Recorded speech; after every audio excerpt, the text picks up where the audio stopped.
Thanks so much. Law enforcement officials tell ABC News that the building where the shooter was on the roof was actually the staging area for the local police tactical team who's watching over the crowd.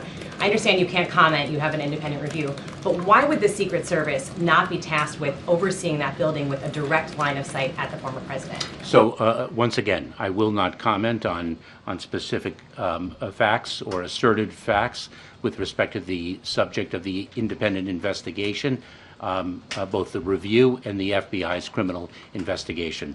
But remember something, that local law enforcement with whom we work all across the country, including, for example, at national security special events such as the NATO summit that concluded successfully, that is something that we do all the time. It's a very well-defined protocol and regime. Was the local law enforcement in direct communication in real time with the Secret Service, or was there some sort of breakdown there? Again, I'm not in a position to speak of particular facts of what did and did not occur on Saturday.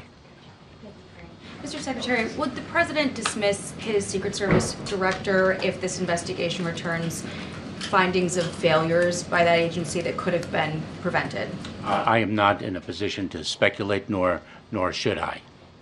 Is it that we are now about 48 hours out from this, just shy of that, and we still don't have any information on a motive? Is it that the investigators are withholding any information out of sensitivity to this heightened threat environment that you mentioned, or the political events that are happening right now?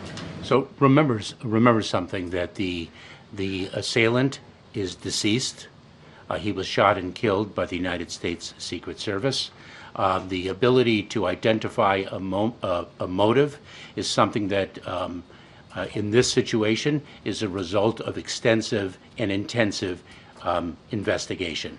And so it is, in fact, only 48 hours after the tragic events of Saturday. And you will recall, I think, in the very, very tragic shooting in Las Vegas quite a number of years ago, because of the fact that the assailant then was shot and killed, a motive was not identified at all. A motive there, Mr. Secretary. Are you suggesting Correct. that we might never find one? I'm not suggesting anything. I just cited that as an example of the difficulty in identifying a motive.